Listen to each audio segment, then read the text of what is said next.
Hello, hello, hello, and welcome to Stay Paid. My name is Sefton Eisenhart, and with me, as always, is ReminderMedia Company President Luke Acree. Now, full disclosure, I'm feeling a little bit under the weather. You can probably hear it in my especially unattractive voice this week. But I thought you were just trying to sound sexy. That's what I thought you were This is not my new radio voice. This is me just being very, very ill. I hope you guys don't get sick. It's called dedication. We're recording this podcast from a closet in King of Prussia. But we're also lucky enough to once again have the VP of Marketing here at ReminderMedia, Joshua Stike, with us. So hopefully he can take a lot of the verbal weight off me. But last week we talked about the 4 questions that your website needs to answer to be effective. And when we were doing the podcast, we wrapped it up and realized that there was still a lot more to talk about. So this week, we want to drill down into specifically what makes a great landing page and some of the CTAs and copy that can help you accomplish that. Yes, it was funny. I was looking at stats for landing pages before we got on this podcast earlier today, just going, hey, what's out there? What's the 2017 stats? This one stood out to me, which I think should be important to everybody listening to this. Only 48% of marketers build a new landing page for each marketing campaign. And I think, there's so much meat on the bone when we talked about the last podcast of what your website should answer. But this one in particular, I think is super important because the purpose of your website is to drive leads. And the purpose of those leads is for you to get on the phone and close them and drive revenue for your business. And so the lead or landing pages, as you might call them, I think is such a critical topic and something that you should be doing in your marketing plan. I think today what we want to do is break down for you, we're calling it the anatomy of a landing page, but we want Josh, because this is his expertise. I think what were you saying? We have 500 landing pages right now? Well, not 500. We have 500 pages on our site. Okay, we have 500 pages on our site. We do have at least over 100 landing pages that are sitting on our site right now. Well, there was another crazy stat. Let's see if I can find it real quick. But it was like if you have 40 plus landing pages, you are increasing your chance of getting leads like by 44% or something like that. I'll see if I can find that stat and get it for you guys. Or no, here it is. It's your 40 plus landing pages. You get 12 times more leads than those with 5 or less. We just got done out of a meeting setting up our next week's web sprint, which is how we kind of measure out our weekly web work effort. And we set up 5 landing pages to be created next week alone for holiday marketing. So you should be thinking to yourself, if you're a real estate agent, if you're an insurance agent, if you're a financial advisor, and if you're in business, if you're in sales, what landing pages are you creating? And what we want to do is we want to walk through, when you look at your landing pages, this is really how your landing pages should be laid out, and this is kind of what should be on there. So we're going to break down for you guys the anatomy of the landing page and really explain to you kind of how your landing page should feel, how it should flow, and what should be on there. And the first point is your copy. And so, Josh, I'm going to let you take it away and talk to us a little bit about the copy of the landing page. Yeah, definitely. I mean, even before we get into that, kind of looking at the landing page versus the home page, why is your landing page different? Because when you have your homepage, we talked about this a little bit in the last podcast, it's going to have a lot of different purposes for your business, right? So if you are bringing people back to your website regularly because you're producing new content, your website has to facilitate return visitors. If you're bringing people there for the first time because they're learning about your brand, you need to create an experience that's going to meet the needs of those first-time visitors as well. So it has a lot of jobs to do, which is what makes landing pages so much fun, right? Because you have one job to do when you're producing a landing page. That's to drive leads. To drive leads. So as we kind of look at what the anatomy of a landing page would look like, this is more just what we've learned as well as what we've tested over the years, and hopefully you can take some tips from that and apply it to your own pages. But to get started, if you don't have a website, that would be the very first thing you should do. And I think we talked about that in our last podcast. And then how to kind of get that set up is to find someone that that can help you use the resources that are available online, working within either the business that you're in or finding someone that may be going to school for web design. Right? Ask around your family, see if they know anybody that might be going to school looking to get an opportunity to start their first site. And then as you get that site set up, then you'll be able to start creating additional pages that are designed specifically to generate those leads. To drive leads. And a point I would make, which I think we referenced on the last podcast, but it's in front of me screaming to me, a 1 second delay in your site speed can result in a 7% reduction in your conversions. So when you're building your site, just keep in mind the speed is of the utmost importance. I was saying that copy is probably the first thing you should focus on, but I guess I should take that back and say speed is the first thing. Copy's moot if the page never loads. If the page doesn't load. So speed, it's got to be fast. So yeah, your first thing, and this is something that Sefton works on a lot, is our copy, right? So setting up your main headline. Famous advertiser, ad man David Ogilvy says 80% of your dollars being spent in your headline, and that's backed up with statistics. We know that when people visit sites, 80% of people are going to read your headline and nothing else. So make sure that is compelling, that you're speaking to the audience that you're bringing your landing page visitors to, and that you have a supporting headline that goes along with that. And if you're doing advertising, and this is something that we'll get more into later, but if you're doing advertising through email, through Facebook, through Google AdWords, make sure that your landing page copy matches the text that brought them in from the ad in the first place. Interesting. Why is that? Is that you just see that the messaging has to be consistent? You're not, because a lot of times when I think about designing an ad, it's like you only have a limited amount of space, like on your Facebook ad, and so you try to fit in one point, and then when you get them to your landing page, you want to say the other point that you wanted to say in your Facebook ad, but you didn't have enough room. But you're saying don't do that. So two reasons. One, any advertising site that you're using to bring people to a page, they are going to give you preferential treatment if your copy on your landing page matches that in your ad, because it's basically saying, okay, this person isn't trying to deceive the visitor by telling them it's one thing and then switch saying something else on the page. So having that consistent, whether it's wording or consistent idea, there's a lot of money being spent on these sites. So they have the teams, they have the checks in place to make sure that those things are being consistent. They'll actually favor your ad because of that, so you have a better chance of connecting with your audience. Interesting. I think a good point to make, because a lot of our listeners are salespeople, so what they're doing all day is trying to close deals, whether it be over the phone or face-to-face. When I think of your copy, and Josh is saying kind of this headline, what I would think of is like, what is your bold claim? What is your, power statement? I think as Zig Ziglar would say, or Grant Cardone would say, is you go in to your cold call and you want to make your bold claim within the first really 10 to 15 seconds, because that's what's going to hook somebody and keep them interested for that next 15 seconds and that next 15 seconds. So I think that's what this is translating to online. This is really your bold claim. Yep. And then usually your headline is going to be paired with a hero shot. This is the large image or video at the top of your website, the first thing that people see when they get to your page. And then think about the types of images that you want to use here. This should be things that will give your audience an idea of what it's like to work with you if you're a business professional that's providing a service, or it could be kind of the benefit or the value. So if you're in real estate, you're going to want to show a family that's happy, that's sitting in a new home, that's seeing this beautiful new living room that they could own if they were to only use you to look for their next home. So think about, put yourself in your audience's shoes, because you know who you're bringing to this page and what's going to resonate and connect with them emotionally. That'll keep them on the page. I'm going to sound borderline cliche here, but it truly is the picture speaks 1,000 words. And we talked about it in the last podcast, but it's this idea that it can evoke this emotion in you. And when you think of I remember a conference we went to, I think it was Inman Connect in New York. They talked about, there was a guy from Facebook there that said, your thumb is scrolling on Instagram 7 times faster than a computer mouse. And he was talking about advertising and using Instagram and Facebook ads. And what he said was, use a really compelling picture, because that's your only chance of capturing someone's attention enough to where they stop and look at your post. And so, when you think about your hero images, make sure you're actually using something that's compelling or evokes emotion. Yeah, we call it stopping power. Yeah, emotion is what causes people to take action. Yeah, because the image is going to be the thing that actually draws somebody in to read the headline. Right. You're rarely going to find a situation where a headline gets somebody to look at a picture, but you will get a lot of situations where a picture gets somebody to read the headline, which gets them to read more of the copy. It'd be interesting. I have no idea what the research would show, but it'd be interesting to see if over time we're now more picture-centric in our day and age versus text, because I find myself not even wanting to read emails anymore.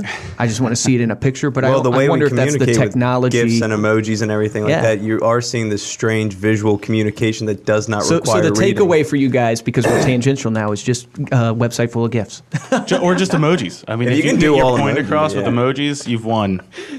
No, I love it. So you have your copy. You're after your headline and you're focusing on your headline. You got your hero image, is what you're saying. Next, you lead us into this benefits. Yeah. What are you talking about there on the anatomy? So a benefit is where you get to get into a little bit more detail. So as long as you're capturing people, and if we're kind of going in order, and we'll sort of help order these a little bit for you later. But your benefits are going to be the bullet points that summarize what you offer or what you provide. Gotcha. And this can be your features. It could be your services. It's whatever can differentiate you from everybody else out there. So it's really the only opportunity you have on that landing page to tell a little bit more if someone's not convinced to raise their hand at that point.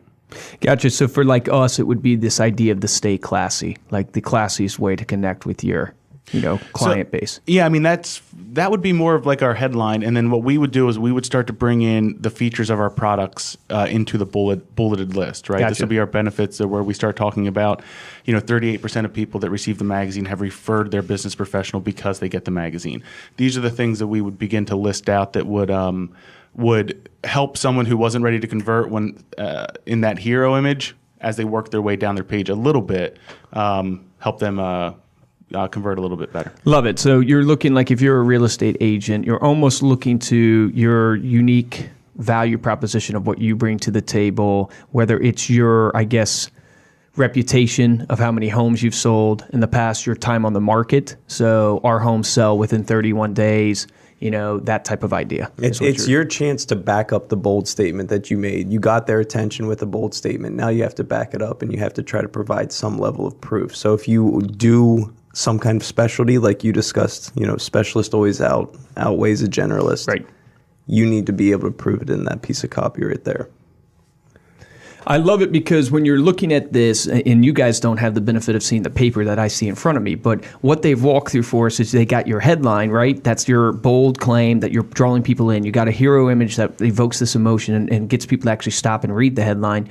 Then you're actually listing, hey, this is what we bring to the table from a benefits perspective. And then the next point that they have is social proof. So talk to me a little bit about what's the difference between benefits and social proof. How do they interact together? Because for me right now, even in my own mind, it feels like it's kind of the same thing, but it's not. Yeah. So social proof is going to be, your benefits is you saying what you offer, how great you are. Social proof is other people saying how great you are. So if you're doing customer testimonials, if you are getting reviews on Facebook, if you're getting reviews on Yelp, make sure you're bringing them into your landing pages. They should be on your website as well, but make sure that those are visible on your landing page as soon as possible to just keep that person engaged in what you're offering. Now, one thing that has stood out to me with social proof is if you can, and this is always difficult because you're getting someone else to write for you, so you're not sure exactly what they're going to say, but use social proof that shows results in the social proof. A lot of times with, social proof out there, whether it be testimonial videos, a lot of times it doesn't talk necessarily about the results that you actually generated.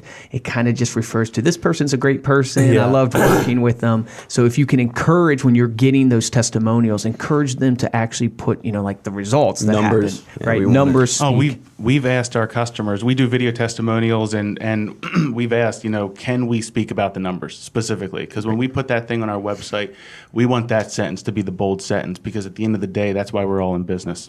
Right. And you think about this, guys, in the terms of the buyer's journey, right? So you've intrigued them because they see your bold claim. You're now showing them what you can do for their business, so this pain you solve for their business. So you're showing them the benefits. Then you're saying, but don't trust me. Don't take my word for it. Take the word of my clients. And so that word from your clients needs to back up what the benefits are. And so what you just claimed, if your social proof can say almost the exact same thing in a different way, that's honestly what you want. And that's going to lead to the next point, which is the conversion goal and having a single conversion goal. The most important point, the single conversion goal. Remember, when it comes to landing pages, one page equals one purpose. Your call to action, the thing that you want your visitors to do, has to be singular and very, very clear. We have seen the conversion rate on our pages double whenever we've taken away multiple calls to action and focused on a single call to action. So what's that going to look like? It depends on what you're trying to get on your website. If you are if you're trying to get new information or information from your visitors, you're going to be using a form. You can either have that form right on the page, and sometimes you can have that form right inside the hero shot, or you can have it in a button that leads to another page or pops up the form in a modal. And remember, your form should be as short as possible but as long as necessary. Whatever information you need in order to follow up with that prospect because of the information that they are requesting, or whatever that call to action might be. If the call to action is to join your newsletter list, then you only need an email. Maybe first name, last name, just so that you can keep your database clean, and you can, when sending emails, you can say, dear first name, and it doesn't have to be generic. If you're doing a physical sample or something that has to be mailed, make sure you're capturing the name and the address, and then test. See if you can then add in later, well, now let's see if I can get the phone number. Let's see if I can get the email, and watch your conversion rates over time. It's interesting because I always translate things like these technical things, design things into sales, because everything is there's like a consistent theme throughout life, whatever industry, whatever thing you're doing. The stat is 48% of landing pages contain multiple offers. And where this translates in my mind to sales is overselling. You tend to always want to just overload somebody with whether it be benefits or whether it be promotions. I know my guys out on the floor constantly, if they don't feel like they intrigue somebody enough, they're going to throw another promotion out there. Flash sale. But the truth is, you actually cause confusion in the mind of the client. When you give the client too many options, what happens to them is they have to think about it. Because now their brain, they're just like, oh my goodness, I don't want to make the wrong decision. And so you've actually encouraged them to think about it when you've given them too many options. And this is translating directly to your landing pages. Don't give them too many options, because they're going to have to think about it. And they're in that split second, as we say, you have, less than 8 seconds to get a compelling argument so people get drawn in. Yep. You have split seconds here. And if you give people too much information on the landing page, too many ways where they can go, they're not going to make a decision at all. Burden of choice. The burden of choice, yes. So let me then, I guess, kind of state what we just went over. So we basically have, when you look at your anatomy of your landing page, you're going to have your copy, which is your, kind of compelling claim, your headline. You got your hero image. And you also said this could be a video with your hero image. So we didn't touch on that. I do want to touch on that. Should people be using videos in their landing page? Only because I did read a stat that said videos have a chance of converting 86% more, which seemed outrageous to me.